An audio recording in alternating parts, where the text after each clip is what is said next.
Bonjour à tous, mon nom est Richard Joffo. Je suis coach en prise de parole stratégique, je conseille les hommes politiques. Je suis également formateur. Je dirige une école de journalisme à Paris qui s'appelle l'Académie audiovisuelle. Je forme les animateurs de télévision, les chroniqueurs, les présentateurs, tous les journalistes. Vous en voyez beaucoup si vous regardez la télévision française. Je suis également assistant collaborateur parlementaire au Sénat. Je m'occupe d'un sénateur notamment. Je travaille avec lui pour les discours, les prises de parole, les questions au gouvernement, etc. Et je fais des conférences, j'écris des livres, j'écris des articles de presse écrite. Bref, j'ai beaucoup d'activités. Et on m'a demandé, et je remercie le CSA. Alors le CSA en France, c'était le nom du Conseil supérieur de l'audiovisuel, qui maintenant s'appelle ARCOM. Mais là, c'est le Cartel du Savoir, association, donc qui ne s'appelle pas ACS, Association Cartel du Savoir, mais CSA, Cartel du Savoir, association, qui m'a demandé, qui m'a fait l'honneur de me demander de vous expliquer, de vous parler un peu du charisme dans la communication. Alors c'est avec plaisir que je me plie à l'exercice. Le charisme dans la communication, le charisme tout court, c'est, comment dire, on nous dit souvent que le charisme ne s'apprend pas, et c'est un peu vrai. Le charisme, c'est quelque chose qu'on a ou qu'on n'a pas. Vous vous présentez, vous entrez dans une salle, vous participez à une réunion, vous abordez des gens, et il émane de vous quelque chose qui va impressionner, qui va surprendre, qui va donner envie aux gens de vous suivre, qui va être le reflet de votre personnalité. Et ce qui émane de vous, ça peut être le charisme. C'est-à-dire que vous allez impressionner les gens, vous allez avoir une sorte d'autorité qui émane de vous. Pas de l'autoritarisme, hein, de l'autorité. C'est-à-dire que lorsque vous allez prendre la parole, les gens vont avoir tendance à vous écouter. Et ça s'appelle le charisme. Et donc, il paraît que le charisme ne s'apprend pas, c'est un peu vrai. On ne peut pas donner du charisme à quelqu'un qui n'en a pas. Mais on peut, à travers la façon dont on s'exprime, la façon dont on se tient, la façon dont on bouge les mains, dont on règle ses regards, on peut améliorer son charisme, on peut le booster, comme on dit en bon français, on peut l'optimiser, on peut le rendre plus efficace, on peut l'entretenir. Et parfois, pour ceux qui apparemment n'en auraient pas, on peut, en changeant quelques attitudes, quelques habitudes, on peut arriver à donner une forme de charisme, ce qui fait que les gens prennent de l'intérêt. Alors le charisme dans la communication, ça peut revêtir des réalités extraordinairement différentes, puisque la communication en elle-même revêt des réalités différentes.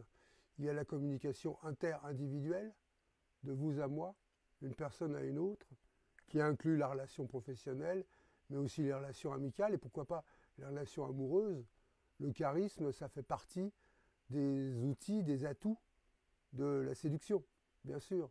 Quelqu'un qui est séduisant, on va le trouver séduisant, mais on va aussi lui trouver du charisme.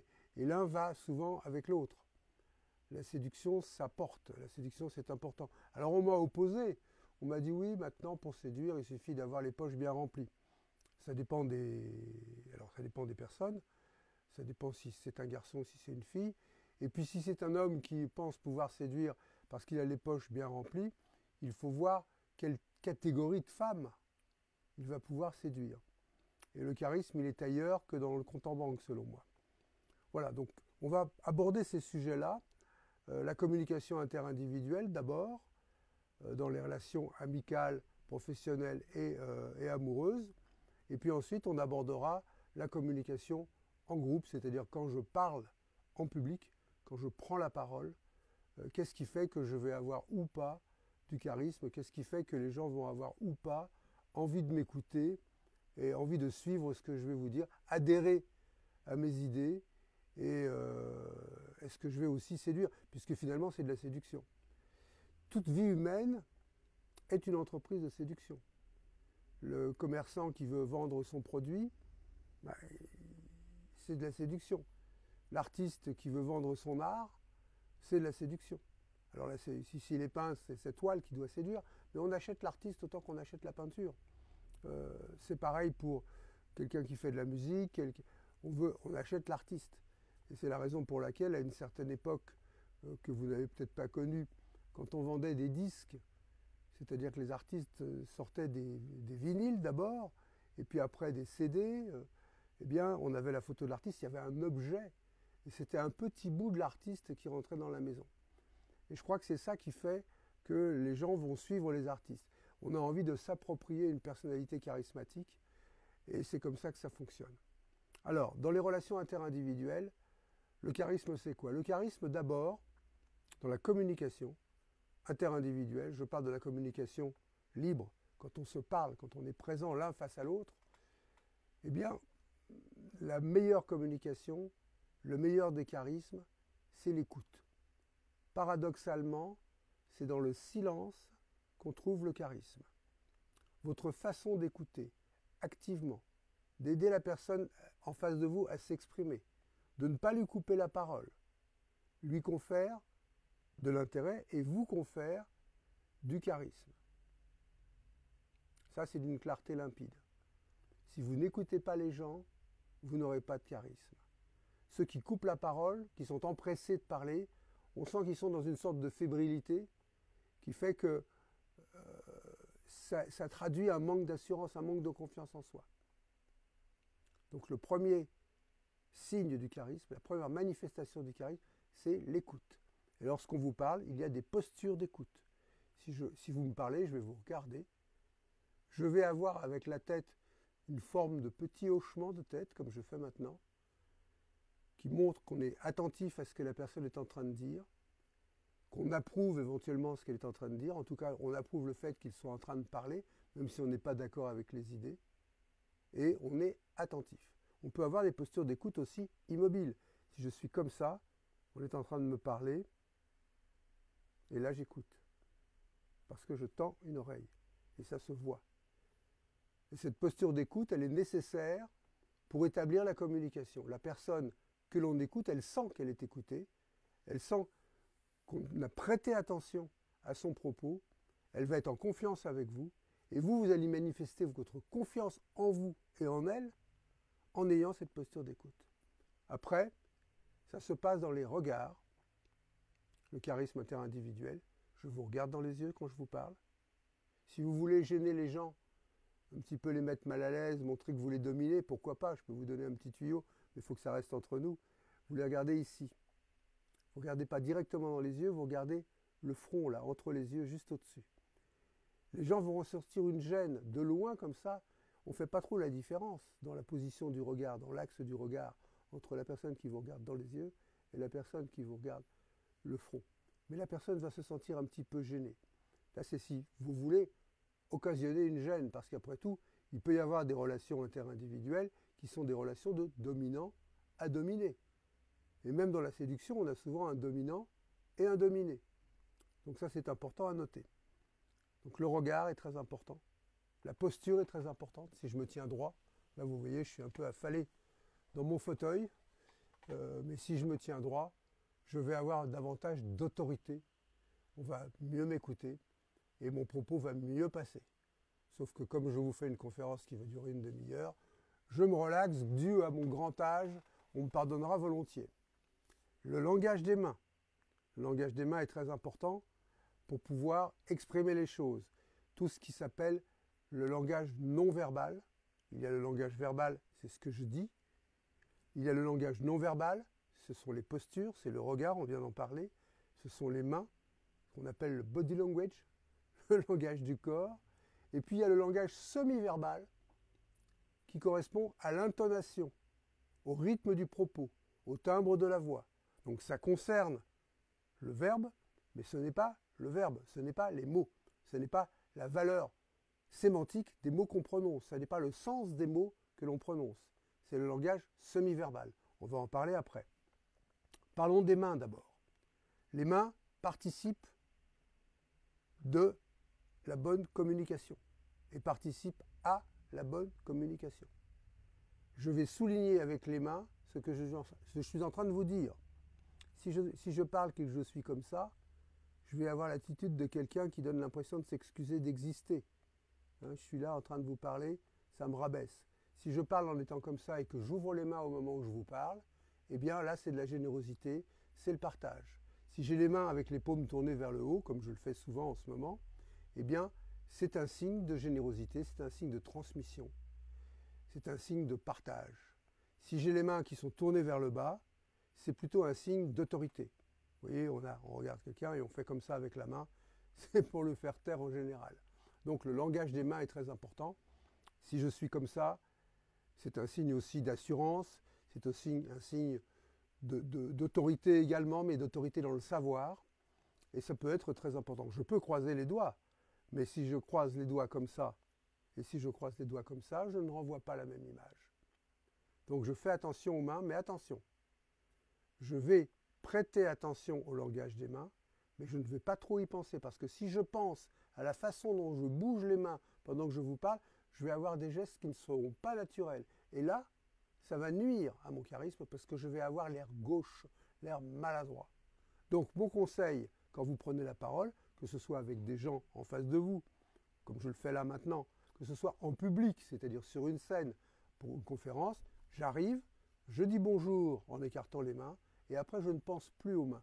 Je laisse faire la nature. La seule chose qu'il faut éviter, c'est d'avoir les mains qui viennent se balader devant le visage, parce que là, ça brouille complètement toute la transmission. Ça, c'est pour les mains. Je n'ai pas encore parlé des mots, pour l'instant, je parle des mains. On est dans le langage non verbal. La posture, j'en ai parlé, on se tient droit. On a le regard bien réglé. Quand on parle à une personne, eh bien, on regarde la personne à qui l'on parle. Si on parle à plusieurs personnes, 4 ou 5 personnes, eh bien, on va aller parler tour à chacune de ces 4 ou 5 personnes, de sorte de leur donner l'impression qu'on s'adresse à chacun en particulier. Et quand on parle à une foule, j'en parlerai tout à l'heure. Maintenant, le timbre de la voix. Essayez de privilégier les voix basses. Comme je l'ai dit dans plusieurs vidéos sur mes réseaux, et notamment sur TikTok, lorsqu'on parle comme ça vous retire tout votre charisme. Si vous êtes dans les aigus, comme était un peu François Hollande à certains moments, il parlait comme ça, hein, ça lui retirait du charisme. Et moi j'avais parlé avec un de ses conseillers en lui disant, en faisant quelques exercices, on va essayer de favoriser les basses. Alors pour favoriser les basses, il y a des exercices particuliers que je fais en coaching qui seraient trop longs à décrire ici, et vous pourrez me contacter si ça vous intéresse. Mais privilégiez les voix basses, privilégiez les silences, privilégiez le rythme. Si vous parlez d'une façon précipitée, si vous parlez vite, cela nuit à votre charisme, cela nuit d'abord aussi à la compréhension que les gens vont avoir de votre propos, on va moins comprendre ce que vous dites, cela va nuire aussi à l'autorité de votre propos, puisqu'en parlant lentement, avec un bon rythme, en respectant les silences, il faut faire un silence quand on veut dire quelque chose d'important, un silence avant de le dire. Un silence après l'avoir dit, pour laisser aux gens le temps d'assimiler ce que vous venez de dire, de le comprendre, de l'intégrer, de se l'approprier. Que ce soit des personnes à qui l'on parle en interindividuel, que ce soit auprès d'une foule lorsqu'on fait une conférence. Il faut savoir respecter ces silences-là. Quand vous faites du silence, vous prenez de la respiration. Et quand vous respirez, eh bien vous oxygénez votre cerveau, ça vous rend plus intelligent d'abord, et ça permet aux gens d'assimiler ce que vous venez de leur dire, et ça vous permet aussi de réfléchir, vous, à ce que vous allez dire ensuite. Et de ne pas faire de « e ». Lutter contre les tics de langage comme les « e », les « en fait », les « du coup », tous ces expressions, ces bruits, le « e », qui viennent gâcher votre discours. Le « e », vous le remplacez par une respiration. Tout le monde fait « e ». Moi, le premier, il est possible qu'aujourd'hui, en vous parlant, eh bien, j'ai quelques « e » qui m'échappent comme ça.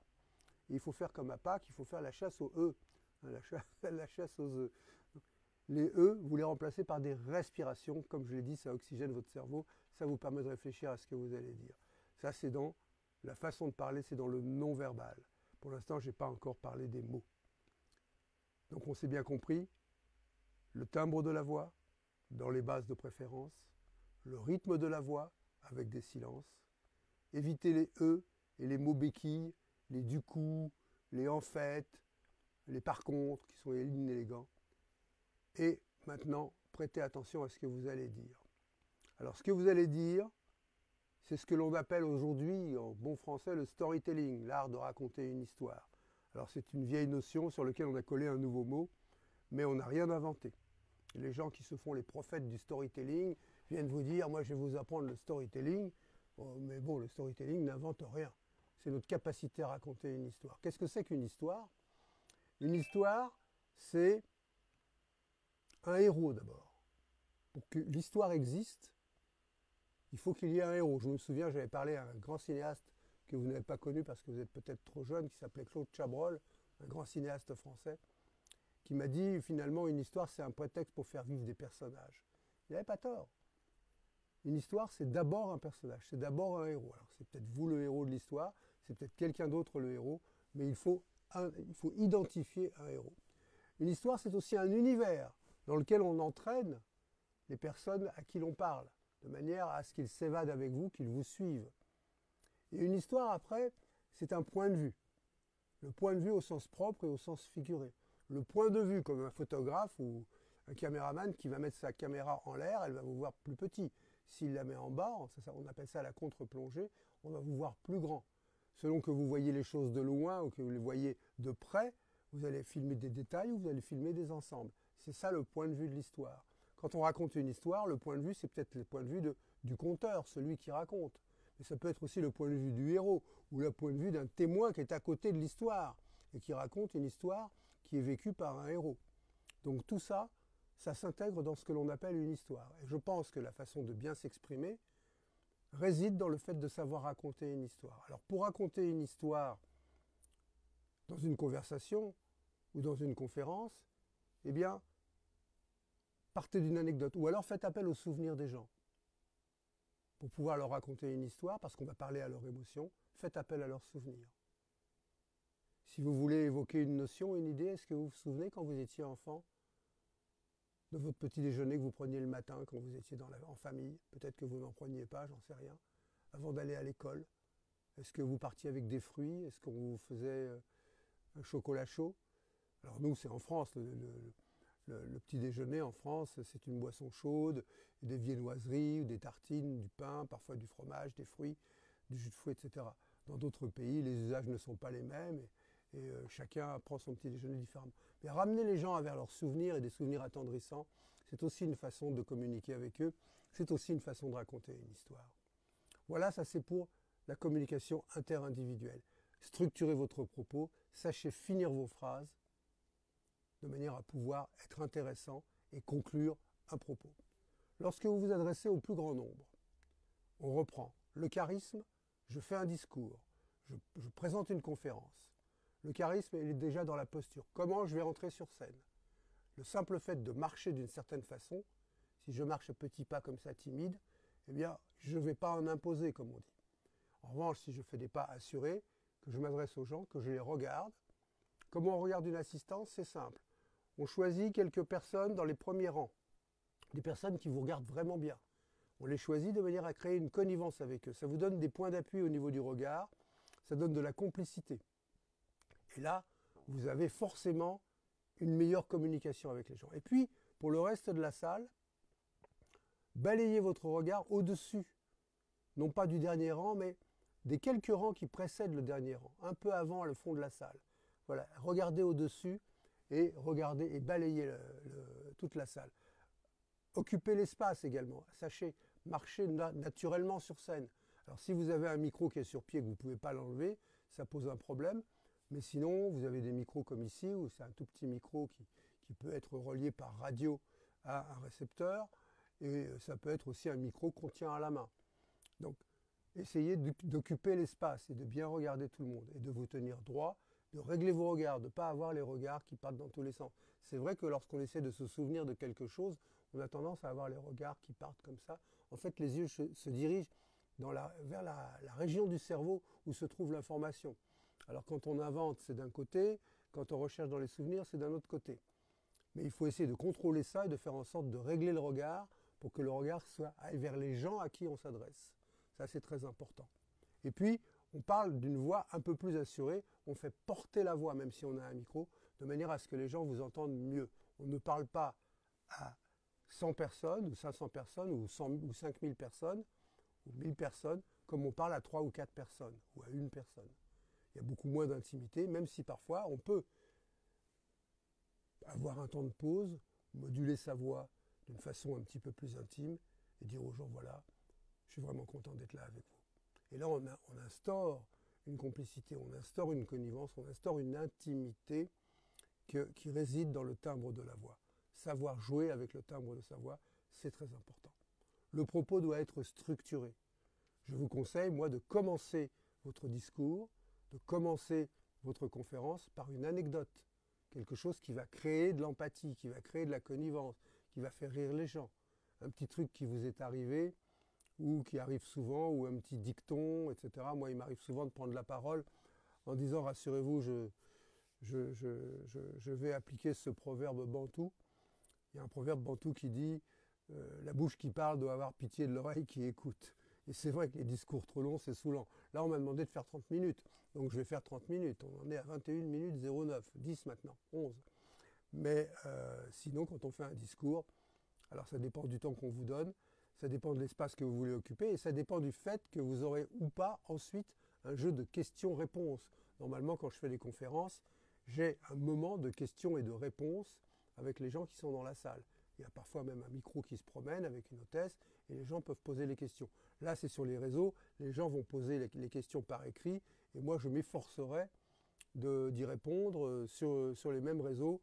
On va régler ça avec la merveilleuse équipe du Cartel du Savoir Association, CSA, qui s'occupe de tout et que je remercie pour avoir organisé cette belle manifestation par réseau numérique. Ça, c'est pour la prise de parole en public. La prise de parole en public, vaincre le trac. Vaincre le trac, on ne peut pas. Qu'est-ce qu'on peut faire? On peut l'apprivoiser. On peut vaincre les effets négatifs du trac. Qu'est-ce qui se passe quand on a le trac? On a les mains moites, on a tendance à avoir une boule à l'estomac, on a la gorge un peu serrée, les mots nous manquent. Je respire, je prends mon temps, je respire, ça décoince les boyaux, ça vous permet de libérer la boule de l'estomac. J'humecte un peu ma bouche, éventuellement je bois un petit peu d'eau, mais j'en bois très très peu. Parce que si je dois parler longtemps, après le fait que j'ai le trac, ça va comprimer ma vessie et je vais avoir envie de faire pipi. Et là c'est un autre handicap. Donc attention à ne pas trop boire. Et pour pouvoir non pas vaincre le trac parce que vous n'allez pas le vaincre, essayez d'en faire un ami. Essayez de lui parler en lui disant... Parce que le trac c'est quoi? Dans quelles circonstances vous avez le trac? Vous avez le trac uniquement quand il se passe quelque chose d'intéressant dans votre vie. Vous avez le trac quand vous êtes sur le point de faire quelque chose que vous avez ardemment désiré, pour lequel vous avez travaillé.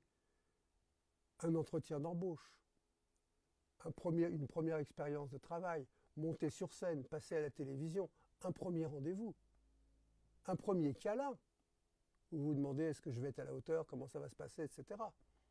On a le trac, on est préparé. Il ne faut pas confondre le trac et le stress dû à l'impréparation. Si je ne suis pas préparé et que ça me stresse et que ça m'angoisse, ce n'est pas du trac, c'est parce que j'ai mal fait mon travail. Mais sinon, j'ai bien fait mon travail, je suis parfaitement préparé, je suis hyper au point et pourtant, j'ai le trac parce que je vais faire quelque chose d'important. Donc dites-vous bien que le trac, c'est un stress positif qu'il faut apprivoiser. Vous lui donnez un petit nom comme un personnage. Moi, je l'appelle Jiminy Cricket parce que j'ai eu le trac aussi. Il m'arrive d'avoir le trac. Et c'est comme ce petit personnage qui se mettrait sur mon épaule. Jiminy Cricket, c'est un personnage de Walt Disney qui symbolise la conscience. Et en fait, le trac vient quand on a conscience qu'on est en train de faire quelque chose d'important. Donc il faut lui parler, il faut lui dire, écoute, laisse-moi travailler, et après on va négocier. Et après on va s'asseoir, comme on dit en Afrique, on va parler tous les deux. Et puis c'est comme ça qu'on arrive un petit peu à dédramatiser le trac et à prendre la parole quand même. C'est le poids de l'enjeu. Dites-vous bien que ce que vous dites, c'est peut-être très important, et c'est pour ça que vous avez le trac. Parce qu'il y a un enjeu dans ce que vous voulez dire. Vous voulez obtenir quelque chose, vous voulez produire un effet positif, faire en sorte que les gens vous aiment bien et adhèrent à vos idées. Et ça, c'est normal, c'est un enjeu auquel vous croyez et auquel vous tenez. Et donc, ça va générer du trac. Eh bien, dites-vous que comme vous êtes sur le point de réussir quelque chose, le trac, c'est le signe de la réussite. Toujours, toujours, toujours. Structuration du propos maintenant, parce qu'il ne nous reste plus beaucoup de temps. J'organise mon propos, je raconte une histoire avec un début, un milieu et une fin. pensez lorsque vous allez prendre la parole à comment vous allez terminer. Éventuellement, essayez de vous préparer ce qu'on appelle dans notre jargon des éléments de langage qui vous permettent d'avoir une fin percutante. Parce que les gens vont davantage se rappeler de la façon dont vous avez terminé, des derniers mots que vous avez prononcés, plutôt que des premiers mots. Or, prendre la parole, c'est quelque chose de naturel. Terminer son propos autrement que par voilà quoi. Combien de fois on entend voilà, voilà, c'est ce que je voulais dire, voilà. Eh bien là, vous laissez comme souvenir dans l'esprit des gens qui vous ont écouté, voilà. Et c'est pas intéressant et ça minimise la valeur et la qualité de votre propos. Donc essayez de comprendre que dans l'histoire, il y a un début, un milieu. J'ai des choses qui apparaissent sur mon écran qu'il faut que j'enlève, sinon je ne vais pas voir l'heure qui passe. Un début, un milieu et une fin. De manière à ce que vous puissiez provoquer l'intérêt, susciter l'intérêt par le début, par l'accroche, accrocher les gens avec une anecdote, quelque chose d'étonnant, quelque chose d'intéressant. Le milieu, il faut entretenir cette histoire avec ce héros, en donnant des anecdotes, pourquoi pas, quel que soit le propos que vous voulez tenir, montrer aux gens des univers qu'ils ne connaissent peut-être pas. Et la fin, soigner la fin par un rendez-vous ou par ce qu'on peut appeler une chute. Pouvoir finir son propos avec quelque chose d'intéressant et d'accrocheur, ça c'est important. Ça fait partie du charisme qu'on va avoir lorsqu'on va prendre la parole en public. Alors voilà, grosso modo, très résumé. Vous savez, quand je fais des coachings, je fais plusieurs séances. Les séances durent 1 heure ou 1 heure et demie. Et on travaille sur énormément de choses. La structuration des propos, le choix des mots. Essayer d'avoir des mots plus précis, les plus précis possibles. Regardez par exemple le mot faire. Je n'ai pas fait attention. C'est tellement plus joli de dire je n'ai pas prêté attention. Aujourd'hui, le mot faire, on l'utilise à toutes les sauces. Vous êtes allé dans tel pays, est-ce que vous avez fait la cathédrale? Au lieu de dire est-ce que vous avez visité la cathédrale. Il y a même des gens qui utilisent le mot faire pour dire acheter. Je vais faire de l'essence. Pour dire je vais acheter de l'essence. C'est très très laid. Donc essayez à chaque fois que vous pourrez utiliser un mot plus précis que le mot faire ou que le mot chose. Je vais vous dire une chose. Je vais vous transmettre une idée. Avouez que le fait de transmettre une idée, c'est beaucoup plus intéressant, beaucoup plus percutant que le fait de dire une chose. Voilà, essayez de... Et pourtant, les mots, vous les connaissez, donc il ne s'agit pas d'avoir un vocabulaire abscon, scientifique, extrêmement fouillé. Je ne vous demande pas d'avoir un niveau de langage supérieur. Il suffit d'aller chercher dans vos connaissances, dans votre vocabulaire habituel, non pas un mot plus savant, mais un mot plus précis, de manière à faire naître dans celui qui écoute des images. Ça va parler à leur imaginaire. L'imaginaire des gens, c'est leur base d'images, c'est la base de données, c'est la réserve d'images que les gens ont qui résulte de tout ce qu'ils ont vu dans la vie, de toutes leurs expériences, etc. Pas confondre avec l'imagination, qui est notre capacité à inventer. Donc il faut parler à l'imaginaire des gens, faire naître dans l'esprit des gens des images, des idées, des émotions. Et l'émotion, c'est ce sur quoi il faut insister le plus, je pense. L'émotion, André Gide disait la foi transcende la raison. Moi je dis l'émotion transcende l'intelligence. C'est-à-dire que l'émotion, c'est quelque chose qui va supplanter l'intelligence. Et parfois on dit des choses qui sont très émouvantes et qui ne sont peut-être pas logiques. Sauf que c'est tellement émouvant. Je me rappelle d'une publicité que vous n'avez peut-être pas connue, où vous aviez un couple d'Anglais qui faisait le plein il y a 20 ans dans une station-service avec un type qui vous sert de l'essence, etc. en France. Hein. Et dans les bras de la femme, il y a un bébé. Et le bébé, quand ils s'en vont, eh bien, il lâche un petit lapin en peluche. Il le laisse tomber par terre et eux s'engouffrent dans la voiture et s'en vont. Et il y a le pompiste qui court après avec le lapin à la main pour essayer de les rattraper, de rendre le lapin, sauf que c'est trop tard, ils sont partis. Et puis sur l'écran de la télé ou au cinéma, il y a un carton qui marque 20 ans plus tard. Et 20 ans plus tard, on voit un jeune homme qui arrive dans la station-service qui a été entièrement refaite. Le pompiste, il est plus pompiste, il a des cheveux blancs, il est devenu caissier. Et le type vient payer, il s'est fait le plein lui-même et il vient payer. Là, il lève les yeux et sur une étagère, il regarde et il voit son lapin qu'il avait perdu quand il avait 2 ans. Oh, my rabbit, oh, mon lapin. Or, il est absolument impossible, si vous perdez votre doudou à l'âge de 2 ans ou d'1 an et demi, que vous puissiez, à l'âge de 20 ans ou 22 ans, vous en souvenir. C'est impossible. En plus de ça, il est absolument impossible que la station-service ayant été en travaux complètement refaite, complètement modernisée, etc., on ait pu préserver ce petit lapin en peluche et qu'on l'ait mis sur une étagère bien propre, impeccable, juste au-dessus du caissier. Tout ça, c'est logiquement impossible. Et pourtant, ça marche. Et la publicité a été utilisée, réutilisée de nombreuses fois, avec succès, et ça a vraiment bien marché. Pourquoi? Émotion. Et s'il y a un mot que vous devez retenir aujourd'hui, après cette petite intervention, c'est comment générer de l'émotion. Raconter des histoires, il faut parler à l'émotion des gens, voir ce qui peut les émouvoir. Et ça, c'est culturel, parce que ça dépend des communautés, ça dépend des cultures, etc. Donc il n'y a pas une façon d'émouvoir. Il y a 1001 façons d'émouvoir. Pensez à cette émotion, pensez à bien conclure, pensez au silence, pensez au poids des mots. Le poids des mots, c'est le silence. Pensez à l'idée que vous voulez transmettre. Une idée, ça suffit. Moi aujourd'hui, si vous rentrez chez vous, peut-être que vous êtes chez vous, et que vous conservez dans votre esprit, je dois faire naître des émotions dans l'esprit et dans le cœur de celui qui m'écoute, eh bien j'aurai réussi mon intervention. Et c'est là-dessus que je vais vous quitter.